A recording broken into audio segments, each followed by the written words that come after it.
दीनयन्तं गौना होगा। इसलिए मेरे प्यारे अभी समय है, अभी से संकल्प सूत्र में बंद करके हमें शिव आराधन के लिए तत्पर हो जाना चाहिए, ताकि हम ये जीव शिव का अंश है और इस जीव को एक दिन शिव में ही जाकर के मिलना है। तो प्यारे मेरा एक कर्तव्य बनता है कि इस जीव को हम शिव में मिला दें। तो अनुकूल संकल्प लेकर के हमें भक्ति की ओर अग्रसर होना चाहिए, लेकिन हम अनुकूल नहीं प्रतिकूल संकल्प लेते हैं। जब जीवन बीत जाता है तब परमात्मा की याद आती है। प्रतिकूलस्य वर्जनम, प्रतिकूल क्या होता है? जब घर में हुआ खटपट, जब घर में हुआ खटपट तो चलो बाबा के मठ पर, बाबा बतावे काम तो हम तो रमते राम,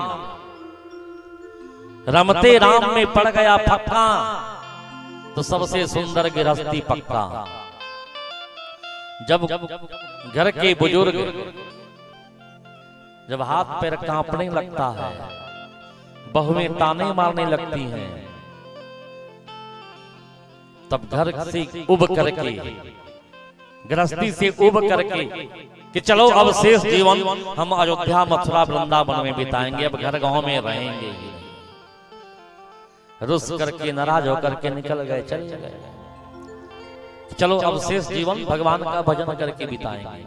अब तक तो हम माया मोह के बंधन में बंधे रहे कि बहू मेरी है, बेटा मेरा है, बेटी मेरी है, लेकिन कोई काम आने वाले नहीं। तो बाबा जी नाराज होकर घर से तो निकल गए, स्टेशन पे जाके बैठे हैं। अब स्टेशन पे बैठ करके सोच रहे हैं कि अब आगे क्या करें। हम चले तो जाएंगे अयोध्या, चलो तो जाएंगे वृंदावन, लेकिन वहां मेरी करेगा कौन? कुछ भी हो, कैसा भी हो, बहुएं भले दो ताना मारती है, लेकिन मेरे करती तो है, दो रोटी बना के तो देती है, बेटा हर व्यवस्था तो देता है। तो स्टेशन पे बैठ गए हैं, अब चिंतन कर रहे हैं, ना पीछे मुड़ रहे हैं ना आगे जा रहे हैं।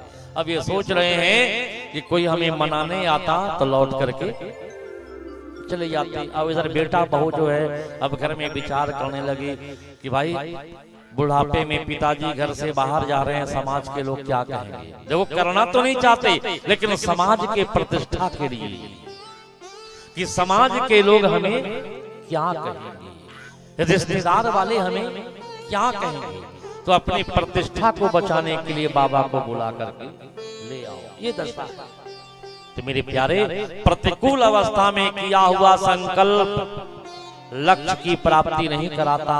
प्रतिकूल अवस्था में संकल्प लेकर तो हम घर से निकल जाते हैं कि अब शेष जीवन परमात्मा का भजन करके बिताएंगे, लेकिन उसी वक्त जाके पोता पहुंचता है, बाबा आप अयोध्या चले जाओगे, मथुरा चले जाओगे, तो क्या वहां हमारी याद नहीं आएगी?